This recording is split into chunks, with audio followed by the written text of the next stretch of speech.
বন্ধুরা, তোমরা কেমন আছো? আশা করছি নিশ্চয়ই ভালো আছো। আজকে তোমাদের সামনে হাজির হয়েছি সতীনাথ ভাদুড়ীর ডাকাতের মা গল্প নিয়ে। আগে সে ছিল ডাকাতের বউ। সৌখীর বাপ মরে যাবার পর থেকে তার পরিচয় ডাকাতের মা বলে। ডাকাতের মায়ের ঘুম কি পাতলা না হলে চলে? রাত বিরেতে কখন দরজায় টোকা পড়বে তার কি ঠিক আছে?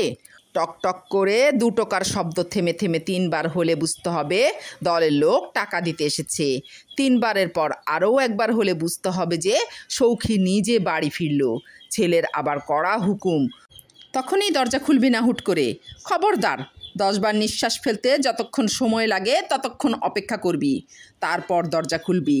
আরও কত রকমের টোকা মারবার রকম ফের আছে? কতবার হয়েছে, কতবার বদলেছে। দুনিয়ায় বিশ্বাস করবে কাকে? পুলিশকে ঠেকানো যায়, কিন্তু দলের কারো মনে যখন পাপ ঢোকে তখন তাকে ঠেকানো হয় মুশকিল। দিনকালই পড়েছে অন্যরকম। সৌখীর বাপের মুখে শোনা যে সেকালে দলের কে যেন জখম হয়ে ধরা পড়বার পর নিজের হাতে নিজের জিভ কেটে ফেলেছিল, পাছে পুলিশের কাছে দলের সম্বন্ধে কিছু বলে ফেলে সেই ভয়ে। আর আজকাল 3 বছর থেকে আর দেয় না। এ কি কখনো হতে পারতো আগেকার কালে? ন্যায় অন্যায়, কর্তব্য অকর্তব্যের পটি কি একেবারে উঠে গেল দুনিয়া থেকে? সৌখীর বাপ কতবার জেলে গিয়েছে। সৌখীরও তো এর আগে 2 বার কয়েদ হয়েছে। কখনো তো দলের লোকে এর আগে এমন ব্যবহার করেনি। মাস না যেতেই হাতে টাকা এসে পৌঁছেছে কখনো, বা আগাম 3-4 মাসের একসঙ্গে। কিন্তু এবার দেখো তো কাণ্ড। একটা সংসার পয়সার অভাবে ভেসে গেল কিনা তা একবার উকি মেরে দেখলো না দলের লোক। আগের বৌমার শরীরটা ছিল ভালো, সৌখীর এবারকার বউটা রোগা রোগা, তার ওপর ছেলে হবার পর একেবারে ভেঙে গিয়েছে শরীর। সৌখী যখন একবার ধরা পড়ে তখন বৌমার ছেলে পেটে। হ্যাঁ, নাতিটার বয়স 4-5 বছর হলো বই কি। কি কপাল নিয়ে এসেছিল! যার বাপের নামে চৌকিদার সাহেব কাঁপে, দারোগা সাহেব পর্যন্ত যার বাপকে তুই তুকারি করতে সাহস করেনি কোনো দিন, তারই কিনা 2 বেলা ভাত জোটে না। হায় রে কপাল! এ বউ যে খাটতে পারে না ওই রোগা শরীর নিয়ে। আমি বুড়ো মানুষ, কোনো রকমে বাড়ি বাড়ি গিয়ে 2টো খই মুড়ি বেচে আসি, তা দিয়ে নিজের পেট চালানোই শক্ত। সাধে কি আর বৌমাকে তার বাপের বাড়ি পাঠিয়ে দিতে হলো? তাছাড়া গয়লা বাড়ির মেয়ে, ঝি চাকরের কাজও তো আমরা করতে পারি না, করলেই বা রাখত কে? সৌখীর মা বউকে কি কেউ বিশ্বাস পায়? নইলে আমার কি ইচ্ছা করে না যে বউ নাতিকে নিয়ে ঘর করি? বেয়াইয়ের 2টো মোষ আছে, তবু বউ নাতিটার পেটে একটু আধটু দুধ পড়ছে। ওদের শরীরে দরকার দুধের। আর বছরখানেক বাদেই তো সৌখী ছাড় পাবে। তখন বউকে নিয়ে এসে রূপোর গয়না দিয়ে মুড়ে দেব, দেখিয়ে দেব পাড়ার লোকদের যে সৌখীর মায়ের নাতি পথের ভিখিরি নয়। আসতে দাও না সৌখীকে। দলের ওই বদলোকগুলোকেও ঠান্ডা করতে হবে। আমি বলি এসব একল সেরে লোকদের দলে না নিলেই হয়। ওরা কি ডাকাত নামের যুগ্গি? চোর ছিসকে চোর। ওই যেটা টাকা দিতে আসতো সেটার চেহারা দেখেছো? তালপাতার সেপাই, থুতনির নিচে 2 গাছা দাড়ি, কালি ঝুলেই মাখো আর মশালই হাতে নাও। ওই রোগা পটকাকে দেখে কেউ ভয় পাবে কস্মিনকালে? ঘুম আর আসতে চায় না। রোজ রাতেই এই অবস্থা। মাথা পর্যন্ত কম্বলের মধ্যে ঢুকিয়ে না নিলে তার কোনো কালেই ঘুম হয় না শীতের দিনে।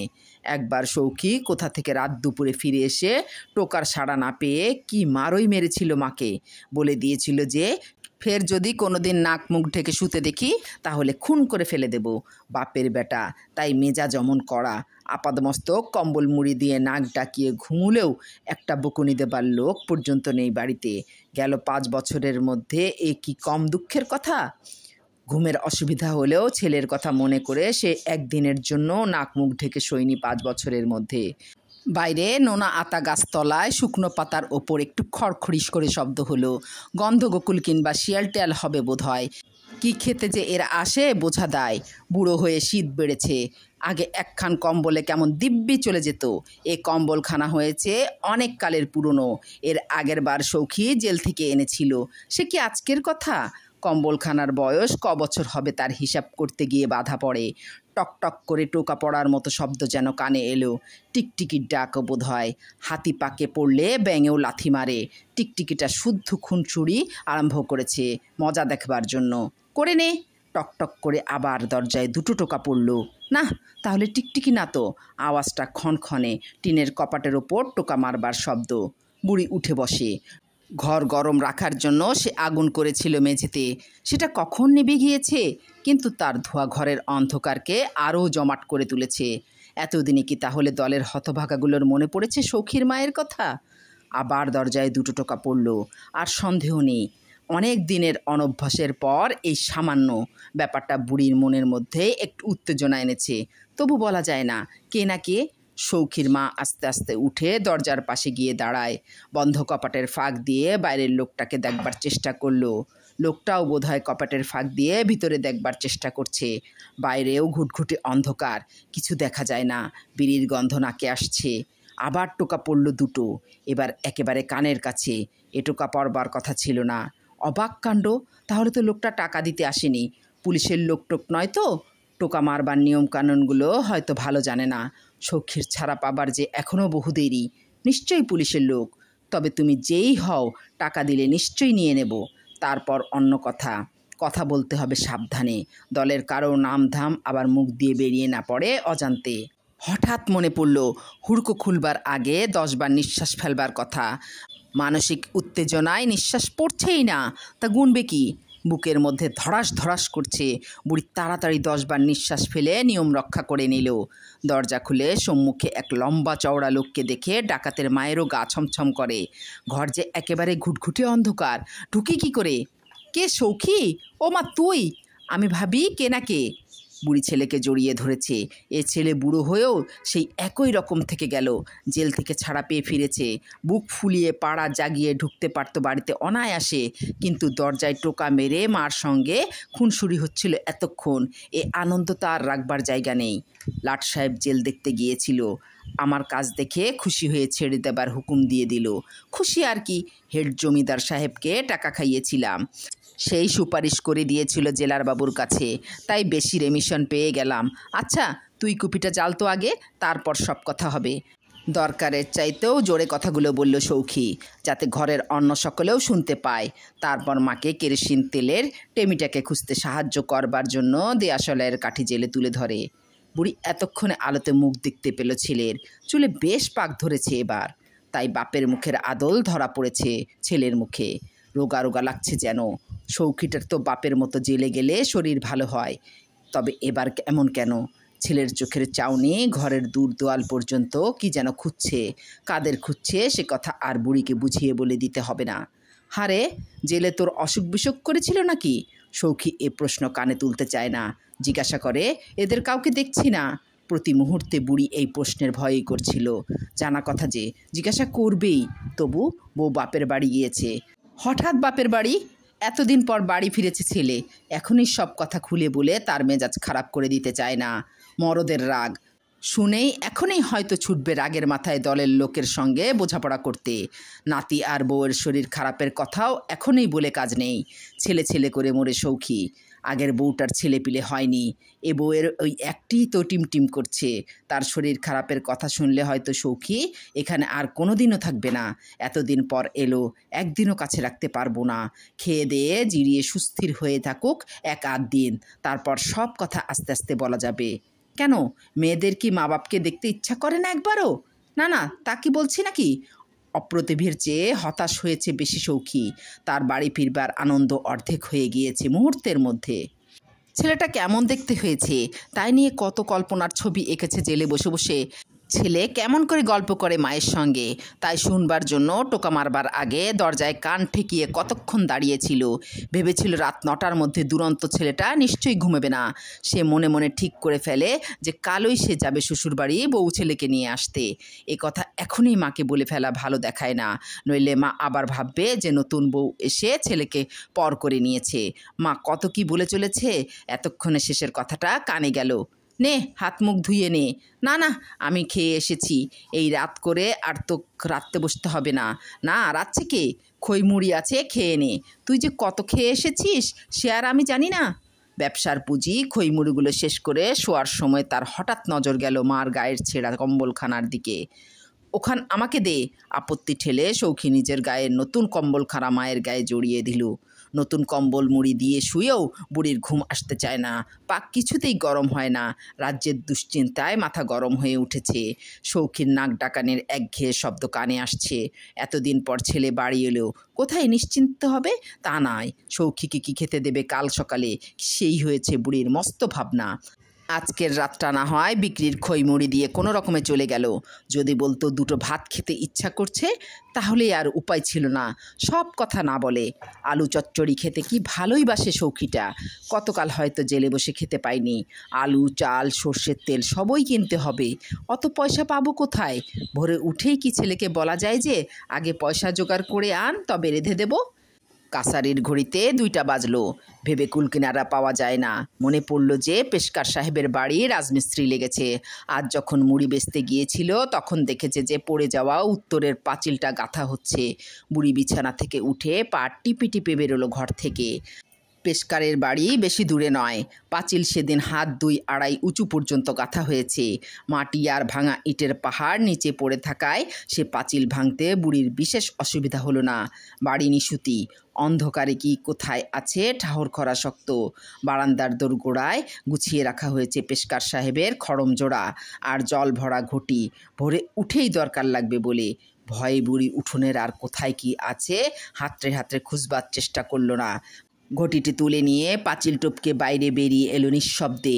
জলটুকু পর্যন্ত ফেলেনি। এখন রাত দুপুরে লোটা হাতে যেতে দেখলেও কেউ সন্দেহ করবে না। এদেশে লোটা বিনা সংসার অচল। দিনে বার কয়েক লোটা না মাজলে মাতাদিন পেশকারের হাত নিষ্পিস করে। সেই জন্য হুলস্থুল পড়ে গেল তার বাড়িতে সকালবেলায়। খোকার মা নাকে কেঁদে স্বামীকে মনে করিয়ে দিলেন যে লোটা হলো বাড়ির লক্ষ্মী, এখনই আর একটি কিনে আনা দরকার বাড়ির লক্ষ্মীশ্রী ফিরিয়ে আনতে হলে। কর্তার মেজাজ তখন তিরিক্ষি হয়ে আছে। চোরের ওপর রাগে বাজে বকবক করো না, তোমাদের তো কেবল এই আইনের ধারায় স্পষ্ট লেখা আছে যে চুরির খবর পুলিশকে না দিলে জেল পর্যন্ত হতে পারে, সে খবর রাখো। আইনচ মাতাদিন আরও অনেক ঝাঁঝালো কথা খোকার মাকে শোনাতে শোনাতে বাড়ি থেকে বার হয়ে গেলেন থানায় খবর দেবার জন্য। ফিরতি মুখে তিনি এলেন বাসনের দোকানে। নানা রকম ঘটি দেখালো দোকানদার, কিন্তু পছন্দসই কিছুতেই পাওয়া গেল না। পেশকার সাহেব বড় খুঁতখুঁতে লোটা সম্বন্ধে। তিনি চান খুঁড়ো দেওয়া লোটা, বুঝলেন কি না?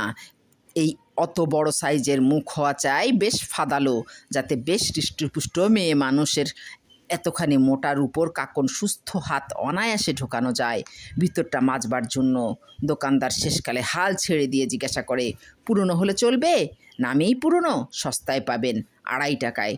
পুরনো বাসনও বিক্রি হয় নাকি এখানে দেখি? ঘটি দেখেই তার খটকা লাগলো। পকেট থেকে চশমা জোড়া বার করে নাকের ডগায় বসালেন। খুঁড়োর নিচে ঠিক সেই তারা আঁকা।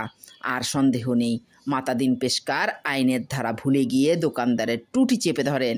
বল, এ লোটা কোত্থেকে পেলি? দিনে করিস দোকানদারি আর রাতে বার হোস শীতকাঠি নিয়ে? একেবারে হই হই রই রই কাণ্ড। দোকানে লোক জড়ো হয়ে গেল। দোকানদার বলে যে সে কিনেছে এই ঘটি নগদ 14 আনা পয়সা গুনে সৌখীর মায়ের কাছ থেকে। এই কিছুক্ষণ মাত্র আগে 14 আনায় এই ঘটি পাওয়া যায়। চোরাই মাল জেনেই কিনেছিস। চোরাই মাল রাখবার ফৌজদারি ধারা জানিস? পেশকার সাহেব থানায় পাঠিয়ে দিলেন একজন ছোকরাকে দারোগাকে ডেকে আনবার জন্য। চোর ধরা পড়বার পর দারোগা সাহেব কাজে আর ঢিলেমি নেই। তখনই সাইকেলে এসে হাজির। সব ব্যাপার শুনে তিনি সদল বলে সৌখীর বাড়িতে গিয়ে ঠেলে উঠলেন।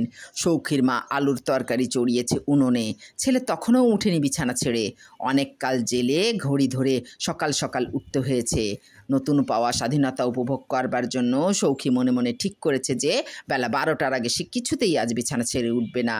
দারোগা পুলিশ দেখে বুড়ির বুক কেঁপে ওঠে। পুলিশ দেখে ভয় পাবার লোক সে নয়। এর আগে কতবার সময়ে অসময়ে পুলিশকে তাদের বাড়িতে হানা দিতে দেখেছে, কিন্তু আজ যে ব্যাপার অন্য। মাতাদিন পেশকার আর বাসনওয়ালা যে পুলিশের সঙ্গে রয়েছে, তার যে ধারণা ছিল বাসনওয়ালা পুরনো বাসনগুলোকে রং চং দিয়ে নতুনের মতো না করে নিয়ে বিক্রি করে না। 5-7 বছর আগে পুলিশ একবার ভোররাত্রে তাদের বাড়ি ঘেরাও করেছিল বন্দুকের খোঁজে। তখন তো মাথা হেঁট হয়নি তার। ডাকাতি করা তার স্বামী পুত্রের হকের নেশা, সে তো মরদের কাজ, গর্বের জিনিস। জেলে যাওয়া সেক্ষেত্রে দুর্দৃষ্টি মাত্র, তার চেয়ে বেশি কিছু নয়। কিন্তু এ যে চুরি, ছিচকে চোরের কাজ। শেষকালে লজ্জায় সৌখীর মা অভিযোগ অস্বীকার করতে পর্যন্ত ভুলে গিয়েছে। দারোগা সাহেব জিজ্ঞাসা করলেন, তুই এই লোটা আজ বাজারে বাসনের দোকানে 14 আনায় বিক্রি করেছিস? কোনো জবাব বেরোলো না বুড়ির মুখ দিয়ে। শুধু একবার ছেলের দিকে তাকিয়ে সে মাথা হেঁট করে নিল। এতক্ষণে বোঝে সৌখী ব্যাপারটা। 14 আনা পয়সার জন্য মা শেষকালে একটা ঘটি চুরি করলো। কেন মা তাকে বলল না? এতদিন তার ডিউটি ছিল জেলখানার গুদামে। জেলের ঠিকাদারদের কাছ থেকে সে 90 টাকা রোজগার করে এনেছে। এখনও সে টাকা তার কোমরের বাটুয়ায় রয়েছে। মা তার কাছ থেকে চেয়ে নিল না কেন? মেয়ে মানুষের আর কত আক্কেল হবে? হয়তো ঘরদোরের দিকে তাকিয়ে এক নজরেই সংসারের দৈন্যদশার কথা আঁচ করে নেওয়া উচিত ছিল তার। বুঝে নিজে থেকেই মায়ের হাতে টাকা দেওয়া উচিত ছিল। কিন্তু সে সময় পেলে কই? রাতে এসে শুয়েছে, এতক্ষণ তো বিছানা ছেড়ে উঠেইনি। শেষ পর্যন্ত লোটাচুরি। জেলের মধ্যে ওই সব ছিচকে কদুচোরদের সঙ্গে সে যে পারতপক্ষে কথা বলেনি কোনো দিন। ডাকাতরা জেলে আলাপ সালাপ করে লাইফারদের সঙ্গে, একথা তো মায়ের অজানা নয়। কদুচোরদের যে মাত্র 2-3 মাসের সাজা হয়। মা কি জানে না যে? এই বুড়ি, আমার কথার উত্তর দিচ্ছিস না কেন? বল, জবাব দে। বুড়ি নির্বাক। দারোগাবাবুর প্রশ্ন কানে গেল কি না সে কথা বোঝাও যায় না তার মুখ দেখে। আর থাকতে পারল না সৌখী। দারোগা সাহেব, মেয়ে মানুষকে নিয়ে টানাটানি করছেন কেন? আমি ঘটি চুরি করেছি কাল রাত্রে। বিজ্ঞ দারোগাবাবু তার অনুচরদের দিকে বিজয়ের দৃষ্টি হেনে ভাব দেখাতে চাইলেন যে এত বেলা পর্যন্ত সৌখীদের ঘুমতো দেখে তিনি আগেই বুঝেছিলেন। শুধু বুড়ির মুখ দিয়ে কথাটা বার করে নিতে চাচ্ছিলেন এতক্ষণ। এইবার সৌখীর মা ভেঙে পড়ল। ছেলের নামে কলঙ্ক এনেছে সে। না না দারোগা সাহেব, সৌখী করেনি, আমি করেছি। ওকে গ্রেপ্তার করবেন না, আমাকে করুন। ও কিছু জানে না, ও যে ঘুমোচ্ছিল। ওকে ছেড়ে দিন দারোগা সাহেব। এখনও যে বউ ছেলের সঙ্গে দেখা হয়নি ওর। দারোগাবাবুর পায়ের ওপর মাথা কুটছে বুড়ি। কিন্তু তিনি বাসনওয়ালা কিংবা ওই বুড়িটাকে নিয়ে মাথা ঘামাতে চান না। তার দরকার আসল অপরাধীকে নিয়ে। সৌখী যাবার সময় কোমর থেকে বাটুয়াটা বার করে রেখে দিয়ে গেল খাটিয়ার ওপর। মা তখনও মেঝেতে পড়ে ডুকরে ডুকরে কাঁদছে। উনুনে চড়ানো আলুর তরকারির পোড়া গন্ধ সারা পাড়ায় ছড়িয়ে পড়েছে।